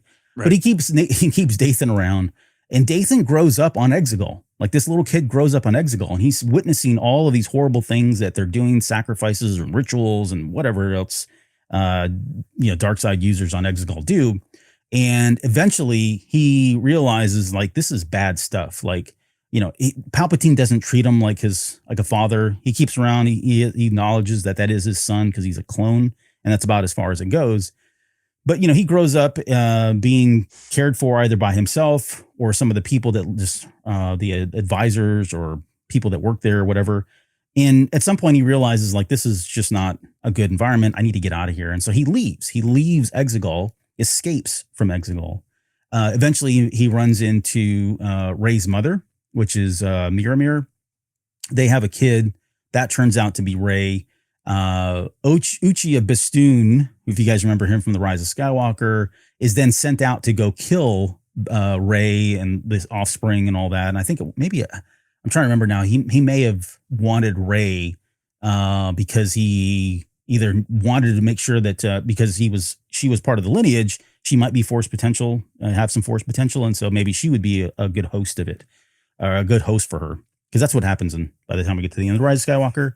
And that's when we get the whole thing where they hide Rey on Jakku and they take off, and Uchi finds them, kills the mom, kills the dad, and that's where everything goes cold until Lando and Luke get back on trail. Okay. Anyways, that's the whole story that happens here. The takeaway from this is he was a father, and he had Dathan, and Dathan was a good person. Like he was a good enough person that he realizes like all this is really bad, and decides to leave, and then of course has a child. And the way he loves his child, they absolutely, like when you read that book, Shadow of the Sith by Adam Christopher, they absolutely 100% love Rey in every possible way. The way they talk to her, the way they rear her, the way they educate her, the way they care for her. I mean, they make the ultimate sacrifice by leaving her there with that ugly dude, Unkar Pluck, just to preserve her life. So there's no reason for us to believe that they were bad parents, and they definitely were really good people. So I just want to throw that out there, but that's kind of what happens here at this point. I don't know. Any thoughts around Dathan? I know you didn't read the book, but I guess hearing at that time, because it was very controversial, right? I think when Dathan came out, and a lot of people just saw it as, okay, it's just an excuse. It's a reason to have Rey have parents now. And for a lot of folks, it didn't pay off the way they wanted to when we get to The Rise of Skywalker. But I will say, when you read Shadow of the Sith, Adam Christopher does a really good job of connecting all the dots and making it fit. And it doesn't feel, no pun intended, it does not feel forced. But what do you think? So I would agree with you, because I thought that whole storyline was not fleshed out well at all in the movies themselves. I haven't read the book, but I've heard good things about it. I've heard specifically what you just said is that whole, the whole Dathan arc and him having a quote unquote child, using the Strandcast, that is gives more context to what we see in The Rise of Skywalker. So that's definitely something I want to check out, because that was one of the things that left me wanting more. Because I was like, okay, you had this, you call him, he's a clone of you. You call him your son, and then you in turn call Rey your granddaughter. What's the backstory behind that? Because that's all very plot convenient, if you want to use a term. Yeah. So no, I get it. Yeah, that's something I definitely want to check out. So yeah, someone asked if it was the Dark Legends book by George Mann. Sorry, that was One Up versus CPU. Yes, it is Dark Legends. The name of that short story is called A Life Immortal. It's really good. I don't want to spoil anything, but when you read the ending, you're like, oh crap, that's not what I was expecting. So, right. And it's a short story, but take a look at it when you can. Plus you have Darth Noctis, who has a sickle lightsaber. So she's got a red lightsaber, but it's curved like a sickle. Ooh. That's cool. And there's actually some artwork by Grant Adams. I forget the guy's name. Dang it. Sorry. Mm-hmm. Too many names in my head, but Grant Griffin. He does a lot of the art for the High Republic. He's been on a roll. He's been on a lot of great art, but he does some amazing stuff. But he did a little portrait or picture of Darth Noctis as well, which is great. Okay. So that's kind of the Nathan thing. So that's kind of happening. He is a father. Congratulations. And, one of the worst people ever, because he didn't show any love for this kid whatsoever. Again, it was just it's really weird why he kept him around. Yeah. It just ends to a means. I mean, that's what it was. That's all he was. Yeah. I think he kind of alludes in the book that maybe he had some sympathy for this character, for Dathan. And that's why he kept him around. But he definitely was very interested in Dathan once he found out Dathan had a child who was, force sensitive. Right. Okay. So the other thing that's really big in this First Order post Revenge or Return of the Jedi is Operation Cinder. This is one of the more telling things of Palpatine, like his hubris, his I wouldn't say egotism, but what's the word I'm looking for? I would say his ego, his hubris. I'm trying to think of the word right now. Narcissistic ways. Thank you. Yeah, that's the word I was looking for. Yeah. It is the most narcissistic thing that you can possibly think of. Right. So anybody that isn't aware, in the event that he died, he told a very small group of people that no one is worthy of having anything at all. Like, in other words, everybody that was against him has to die, and everybody that was with him has to die too. Like, everything needs to be burned down. Everything needs to be blown up. And it's really cool because when you play the Battlefront 2 solo player game, you get a lot of information on Operation Cinder. You see firsthand these big satellites that are floating around different planets, and they're just bombarding and blowing things up. We get a really cool reference to this in The Mandalorian, when what's the character's name? The bald-headed guy, when Mando takes his mask off for the first time, I think in season 2. I'm not mistaken, maybe it's season 1. The Bill Burr character? Yeah, the Bill Burr character. I don't remember his name. When he's talking to that guy, and he's telling him, like, you wiped out all my dudes, right? He finally, and he's having that confrontation. They were working under Operation Cinder. That's why all those people were wiped out and killed. And for his character, he doesn't understand it. Like, he doesn't really understand why they did all that. And that's why he's so pissed off. Why would you kill your own men? Those were my friends, kind of thing. But Operation Cinder was exactly that. He wanted, because he was dead and the Empire failed him because they didn't keep him alive, he wanted not only, again, the galaxy at large to be destroyed, but then everybody else had to die too. Star destroyers, planets, bases, everything had to be wiped out. It was orchestrated. It was pulled off. Like, he had all these kind of like robot androids that had his face on there. I forget what those were called. But there's a lot of details that go in, and a lot of it comes from the video game, which is canon, by the way. Battlefront 2, the solo adventure, is all canon. But it just goes to show you like how narcissistic he was. You know what I mean? Like, I'm not alive and no one's worthy of living now that I've died. So go ahead and do all of this. And for the most part, a lot of what he asked for was done. A lot of what the Empire had was suddenly destroyed, torn down, and a lot of it had to be rebuilt under this First Order kind of thing. So now, any thoughts, I guess, on Operation Cinder? You're right. That's the result of an ultimate narcissist where, you know, he's taking his ball and leaving if you don't play the way he wants to play. Yeah. Again, but there is also, you know, a ulterior motive. You know, obviously he did survive and he was building something at the time even bigger than what was left over of the Empire in hopes to rise to power again. Yeah. Yeah, which was the First Order, right? Mm-hmm.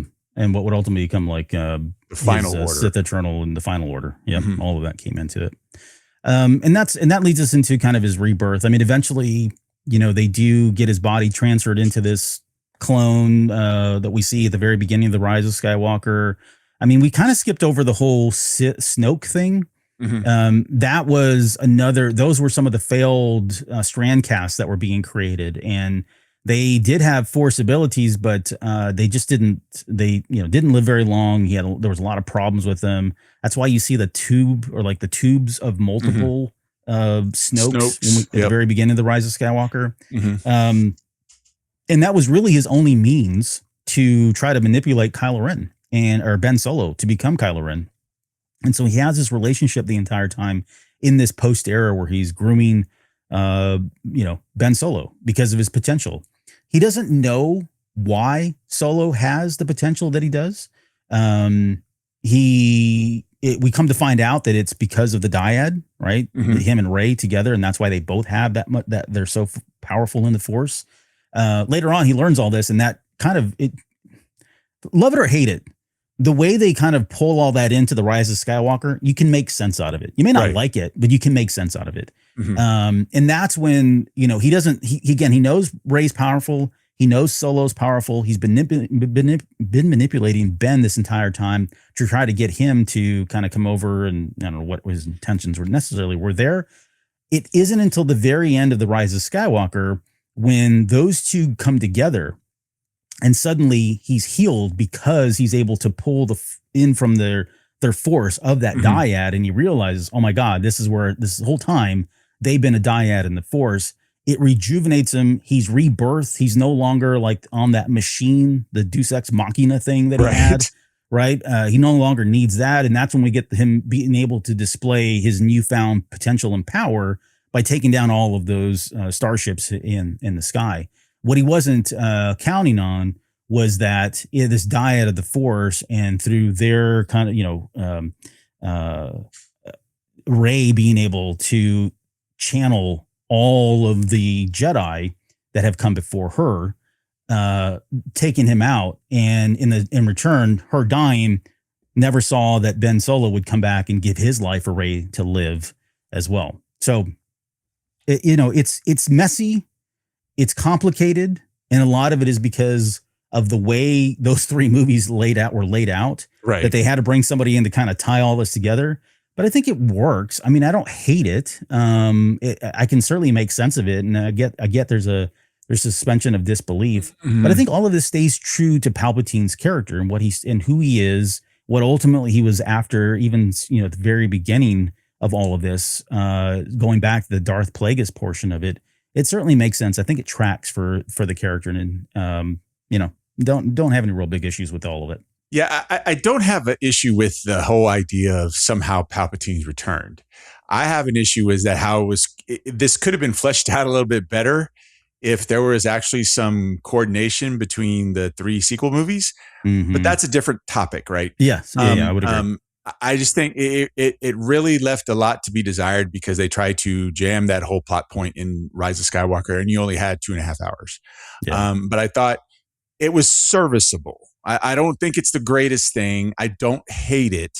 I thought it was serviceable, and it kind of did, like you said, it kind of did what it needed to do to put a bow on essentially the Skywalker saga and call it a day. But that's why I'm asking, hey, give us a story, whether it's a limited run TV show like an Andor, or maybe a novel, a couple of novels, comic books. Flesh that out, because I know a lot of fans are interested in how that whole project came about, and the ultimate success and failures of that project. Obviously, we had a success because they were able to keep Palpatine alive, like you said, with that machina thing that he was attached to. Ultimately, before he had access to the dyad with Rey and Ben, I want to know what was behind all that. Right. I just think that could be an amazing story. And really, there's two things I'm disappointed with the sequel trilogy. Everything else I could live with. One is we never got a scene with Luke, Han, and Leia together. Yeah. And two, the way Palpatine returned was never fleshed out. So I think I would absolutely welcome a story around Project Necromancer and the revival of Darth Sidious. Yeah, I mean, I agree 100%. Like, there is a lot of story to be told. What we have of what happens on Exegol is very, very thin. Most of it comes from that short story there. It comes from the Adams Christopher novel, not Secrets of the Sith, Shadow of the Sith. We've got some stuff in there. But there's a lot of road there. I think the problem is, there's a lot of story to be told for Palpatine specifically. Like, I want to know more about the Snoke relationship, what he was doing there, how the Strand casts were working, how they didn't work. I want to know the ins and outs of what was successful with the Force, what wasn't. I have questions about why Snoke was able to do some things. Why wasn't that good enough? Why did he look different? There's all kinds of things like that. A lot of it, like you said, is because we just had this discombobulated, 3 stories that were discombobulated and kind of stitched together as best they could. But it sounds like it's ripe for an opportunity for someone to go in and start kind of weaving this and giving us a lot of context and background to it. It does feel like we are kind of just putting this to the side. Like, we're not going to touch this right now. Like, right. It's still hot. Right. But see, what's bad is that they're teasing us. They're teasing us with the Project Necromancer in the Bad Batch. They're teasing us with that same thing in the Mandalorian. And it just makes me want it more. I want it. It's not something that I could just suppress. It's like that project, because of Palpatine returning in The Rise of Skywalker, is a vital storyline to the entire Star Wars universe. Agree. It needs to be told. I think so too. Yeah. But it does feel like they're kind of moving away from it. Like, we get, what do we got? We got the Rey movie coming out. Hopefully, that's going to jump ahead. There's a time jump there. Are they going to touch anything with Palpatine? Probably not. We've got Starfighter that seems very unrelated. Yeah, unrelated, one-off. Although, who knows? Yeah, I mean, we know we will have a Jedi in there. So, I had a dream Starfighter was the name of Rosling's character. I don't know if that's the case, like Skywalker. I also had a dream that Star Wars Starfighter was going to star Star Fox and his team. No. What were you eating the night before? I have maybe it was that cereal, the Grogu cereal Grogu cereal, right. I think it did that. It caused me to have hallucinations. It was so stale. But yeah, I mean, there's so to bring it back to Palpatine, I would agree. There's a lot of story that's there. There's a lot of things that we don't know about his interests, his motivations. And it's a character that it's not like Yoda, right? It feels like they've given us some of that information. If we were in the Legends era of stuff, like, I guarantee you there would be books and books of this stuff coming out, right? Unfortunately, we're not there, and they are kind of selective of what they want to tell, and there's only so much story they can crank out, especially when they've got their hands in almost now 4 different eras of Star Wars running at the same time. Exactly. And we're starting to get a little wide in terms of the the breadth and depth of what we can actually tell. But I don't know. We'll see. Maybe it's a job for Adam Christopher next time we see him, and maybe at Celebration, or if he's listening and watching this episode, which or you bring him on the show again. This time, I will definitely take the invite and join. Because give me your best pitch on how we tie all this together. I'm sure he's got ideas. Yeah, exactly. Yeah, but here's what I would end with Palpatine. Like, his goal, like we said at the very beginning, like his ultimate goal was to preserve his life, and he did it.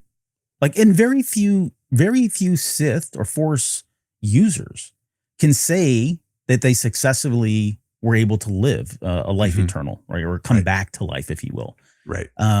Even in Legends, in Legends, there's more because, it's Legends, but even still, it's not like hundreds. There's I don't know, 10, 12, maybe. I don't know. I haven't really counted in a while, but there's, and that's over the course of thousands and thousands and tens of thousands of years. Right. So it is a very, very rare thing that you have anybody find a way to have life eternal or come back to life. And he was successful. And so you got to give him his flowers for that. At least he did it. He just wasn't, it lasted all of about, 5 minutes. Yeah, exactly. It was all said and done. And I will say this, ultimately Palpatine was a very evil person, easily one of the most evil villains in all of cinema history.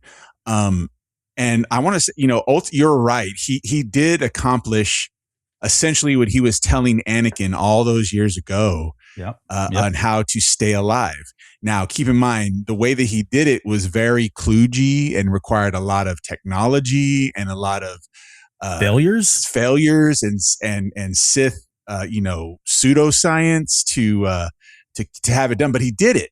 That's called fake it till you make it. Fake it till you, exactly. But ultimately at the end, he failed and he was incorrect. Yeah. Where he said, you wouldn't learn this from a Jedi. And then in the very last thing, or one of the very last things we see in the Skywalker saga, is a redeemed Ben Solo was able to bring Rey back to life. Yeah. Using the light side of the Force. Yeah. So ultimately, he's a liar and he failed. And I can say, for as great a villain that Palpatine was, that was one of the other highlights from The Rise of Skywalker that I took from my very first viewing, was that Palpatine ultimately failed. And that's what I wanted to see. Yeah. No, and I love it. Like, as the good guy, as a good, and I'm going to call on the creator of this podcast, Mike Rondo, because we can't have a show about Palpatine and not have Mike Rondo brought up. But he was someone who, he loves Palpatine. Like his it's like his idol, his avatar. Anytime he did anything, we used to call him the Dark Lord of podcasting. But I remember we would have these conversations, and I always tell him the same thing. Like, Palpatine failed, dude. He's like, no, he's a great guy. No, he's an absolute failure. Like, and this was the lesson. This is what George Lucas wanted. Exactly. He didn't want somebody to come in and be like, I did it, and look how cool being evil is. It's like, no, it's not at all what happened. As much as, he had some successes. I'm not going to say he didn't. And, he set out to do some things, and he got them done. He was very, very powerful. He deserves to be in the conversation of the most powerful Force users ever. But at the end of the day, to your point, he failed. And his face is ugly. So yes. And he's a liar. Yep. So sorry, Palps. We love you, but you had to go. You had to go, buddy. And hopefully we won't see you again. Hopefully. No, we're done. We're done. I don't think we're ever going to see Palpatine again at this point. So maybe he, hold on, wait. Maybe he did at some point record something on a Sith holocron. And so, later down the road, somebody finds a Sith holocron and there's boom, they're possessed. And no, God, no. I just meant he was gonna teach him something or lore, but no, I don't want to go that whole thing. I would Coon kind of stuff. I would lose a lot of faith in Filoni if he brought him back again. Yeah, I would. For sure. I would absolutely lose a lot of faith in him. I don't think it's going to happen. I agree with you. I don't think it's going to happen. But if it did, I would be utterly disappointed, and I would have some issues with Filoni if that happened. You hear that, Dave? I would agree. Don't do it. Don't do that. Leave old Sheev in the ground or as dust or whatever he is now. Leave him there. I guess he would be Stardust, right? Hey, there you go. Stardust. He is Stardust now. Operation Stardust. Yeah, absolutely. All right. Well, again, happy Father's Day to those who celebrate. And if you ever need a role model of who not to be as a father, this is your man, Palpatine. So congratulations, Palpatine. But One Up versus CPU 64 says he uploaded his consciousness into his cloak. Hopefully it's destroyed. Yeah. That's like Momin. That's another comic book character that's canon from Charles Soule, where that Sith Lord uploaded his consciousness into a helmet. And if you put the helmet on, you suddenly became. So yeah, why not? Darth Vader. Yep. Paisley earlier asked, is that why the Death Star destroyed Alderaan to get rid of, I'm assuming, Bail Organa? No, I don't think the Emperor had any say in destroying Alderaan. That was all Grand Moff Tarkin. Yeah, it was Yeah. It was Tarkin's decision. No, it was Tarkin's decision. Yes. But when you look at the list of a-holes for them, like people that they really just cannot stand, like Alderaan is at the top of the list. And so when they needed a planet to destroy, like that's the one. Let's just go do that one. So it wasn't like directly intentional, but man, those guys on Alderaan were a pain in the butt. So let's just wipe them off. So yeah, that's kind of where it comes from. I'm assuming Tarkin felt the way, and that's why he was like, "Oh, sure, yeah, I'm gonna use this, the princess, but I'm gonna destroy the planet." Yeah, sorry, you were lagging there, so I wasn't sure you were talking. But you look at the way, Leia and Tarkin had many run-ins before, and that's why she is so candid. And that's just her personality in general, right? But the way she talks to Tarkin, it's so disrespectful. Yes. And it's almost shocking when you think about it, right? She has that opening line of your foul stench. Yeah. Like who talks to somebody like Grant? Well, it's because they had a relationship and they've had many run-ins before and they don't like each other. So, this is a personal thing for It's the ultimate Tarkin. FU here. I want to reference one more thing. The cereal. Yes. It was horrible. And you know what the sad part is? I think I might have a sequel. I'm just deciding if I want to do it or not. So be on the lookout for expired old Star Wars cereal part 2. Maybe coming to a galaxy near you soon. Yeah. All right. I'm looking forward to that for sure. All right. Well, let's end it there. Thanks you guys for joining us. Hey, before we get out of here, about some shout outs to the people that joined us on the live stream tonight. Yeah. Thank you for everyone who joined us tonight. Music Train 1, Alex, my girl Paisley, Only Vader's Girl, Qui-Gon J, 2944, Rita Reborn, One Up versus CPU 64, and Riley 268. Thank you so much for joining us tonight on this live stream.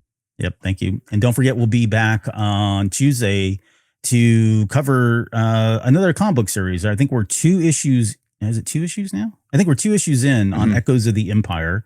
The 3rd issue will be coming out this Wednesday, the 24th, but we won't cover that one right now. But we were sitting on the first 2. We'll cover those 2 on Tuesday night. And then this Sunday, we'll pick up on the Mandalorian and Grogu episodes. That'll be the Hutts and Hunters. So talking about the bad guys, if you will, from the Mandalorian and Grogu. And if you have questions to enter or to send over to us, please send them. We'll pick a winner before we go on air and hand out another one of the posters for the Mandalorian and Grogu. So we've got at least 1 or 2, maybe even 3 episodes left on that series, and then we'll transition to something else. But please join us for that public show. Tuesday will be a Patreon show. Next Sunday will be a public show. Okay. Chris, anything else? Final words, final thoughts before we get out of here? No, this was a great retrospective on old Sheev on Father's Day. Anyone out there who is a father or a father figure to anyone, I want to wish you a happy Father's Day, and hopefully you have many more. All right, guys. Thank you so much, and we'll see you guys here on the next episode.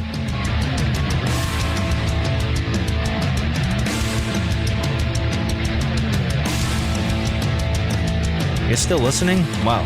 That's amazing. Well, I'm here to give you the disclaimer. Normally we do a big, long, drawn-out disclaimer thing saying what's what and who's what and all that other stuff, but I think you guys kind of know that Lucasfilm and Disney have no affiliation with us at all, and we have none with them. We talk about Star Wars, which is their property and all that other good, fun stuff, but I think you can tell which is our stuff and which is their stuff. If you can't, well, then send a lawyer to send an email to me, and I'll be glad to chat with them. Other than that, you know what's what, so that's your disclaimer.